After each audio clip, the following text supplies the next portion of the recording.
Hi, Joy Olson here, Blockbuster Fundraising. Do you know who Jeff Brooks is? If you don't, you really should. He wrote one of my favorite books, How to Turn Your Words into Money. And as you can see, I've got all kinds of bookmarks. He's funny, he's good, and I saw a blog by Jeff Brooks last week that the title just made me laugh because all the time here at Blockbuster Fundraising, trying to concentrate so much on how to be the best of the best.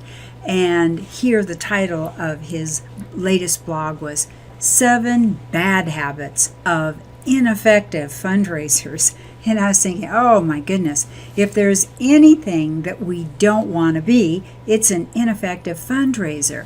But curiosity, what really makes an ineffective fundraiser? What are those 7 bad habits?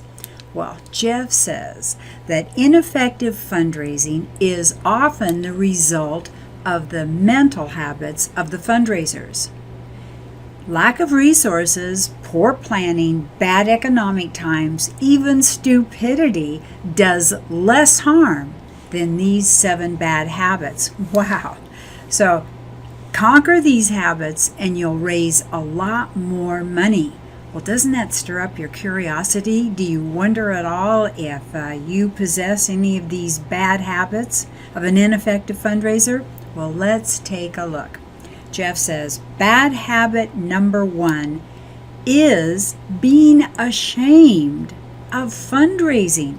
He says that many professional fundraisers have a destructive belief that asking people for money annoys them, or sometimes that it debases and embarrasses the one who asks. Well, this puts fundraisers in a confusing territory. They need their donors to fund vital programs, but they don't want to say so clearly. And that bends their fundraising messages into pretzel shapes that look maybe something like this. Quote, maybe you'd be interested in giving. It's okay if you don't give.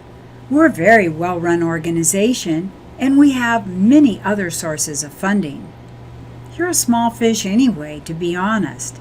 But, if you think of it, a gift would be a nice gesture. Well, he says, I know that's an exaggeration. I'd say a gross exaggeration, but it's how shame-based fundraising operates. Besides its basic dishonesty, this type of fundraising fails to respect the reality of donors and their gifts. And it doesn't work very well. So if you're burdened with an attitude that asking for money somehow gets in the way of a real relationship with donors, you're missing an important fact. For nearly all of your donors, giving is the whole enchilada. You exist so they can give to you. Giving is the medium through which they connect with your cause. Their gifts are the way they translate their values into action. Donors want to be wanted. They need to be needed. They desire to make the world a better place. Coming to the rescue makes them feel happy and proud. So, if you need your donors, go ahead and tell them. Let them know the urgency and the stakes. Be direct.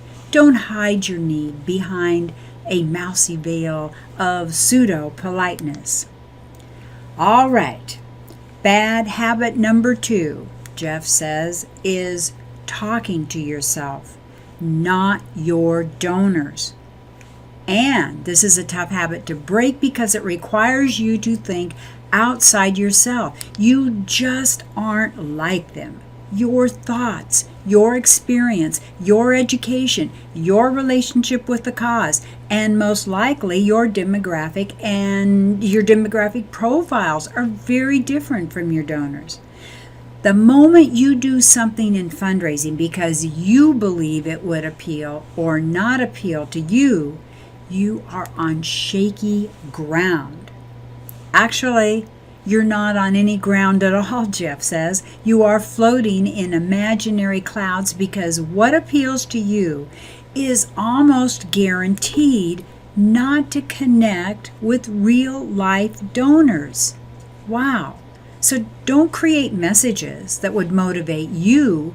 Study your donors and their behavior and create messages for them. In fact, if something feels slam dunk persuasive to you, take that as a warning sign that you might be missing your donors. All right, ready for bad habit number 3? Bad habit number 3, making decision on instincts, not facts. Sometimes instinct serves you well, like when it warns you not to walk down the wrong street in a neighborhood you don't know. Not always, though. Instinct can be flat out wrong, and here are some common instinctive beliefs that may feel true. Don't ask someone who recently gave. Donors need to rest between gifts. Or, don't call donors. Everybody hates telemarketing. Or, nobody reads long letters anymore. Hey, all 3 of these statements are dramatically wrong and will result in much weaker fundraising results. When your instinct tells you something, use that as a starting point. Call it a hypothesis, because that's all it is until you can verify the facts. You could end up shocked at how wrong your instincts were. That happens all the time. But armed with the facts, you'll make much better decisions in the future. Are you ready for bad habit number 4? Overthinking. Bad things happen, and when they do, we often kick ourselves for failing to anticipate them. That's why many people and organizations put prodigious energy into anticipating problems.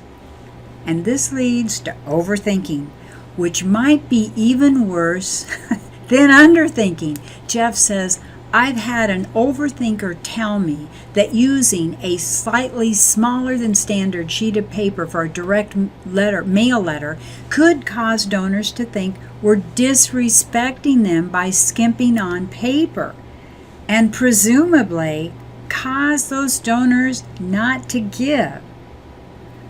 Trouble is, we seldom anticipate the actual problems that happen. What really happened with the smaller than standard paper was this. It had too much space to move around in the envelope, so it shifted the address that was supposed to show through the window. A high percentage of the pieces mailed were undeliverable as a result. Missing that was classic underthinking.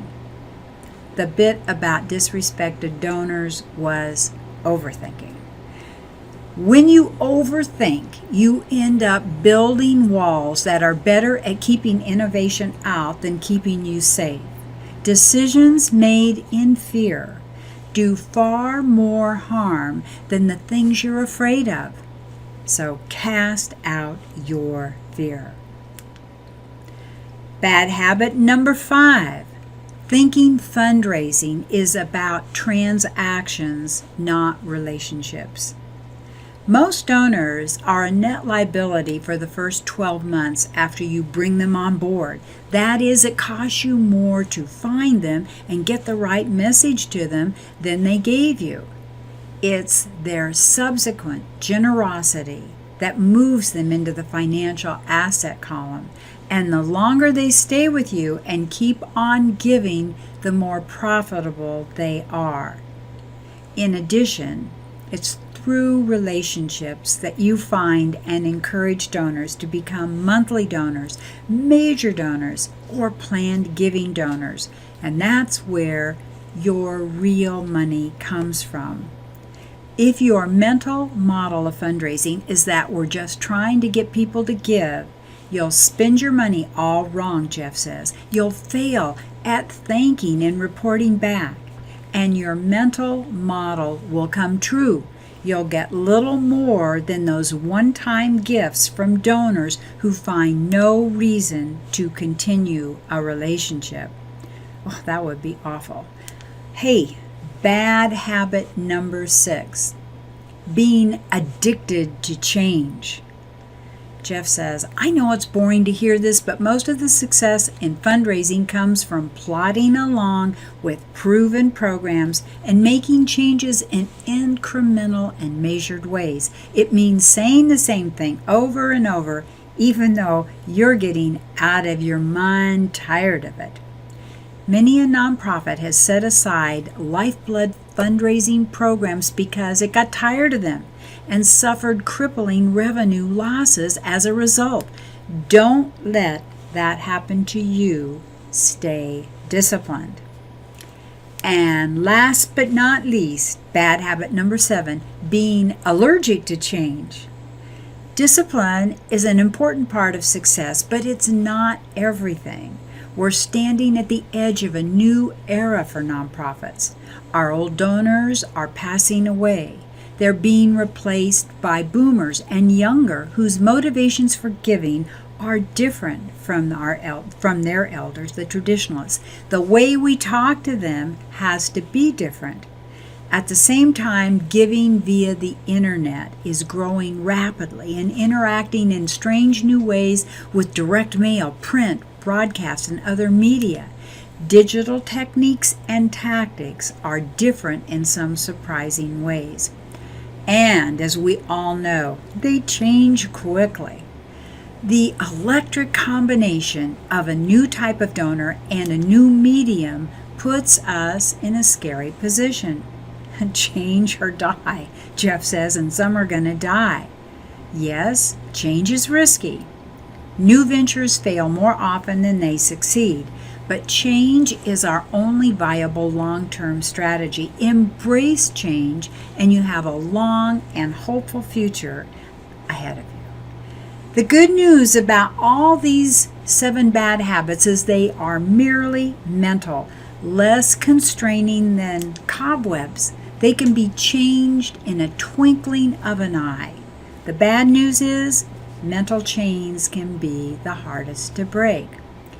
So, Jeff says if you want to produce record-breaking fundraising communications and avoid all these bad habits, you can check out his 2 online courses. He's got some good ones, and I'll give you the link to that. And remember his book, How to Turn Your Words into Money. I think you'll really like it. It's the Master Fundraiser's Guide to Persuasive Writing.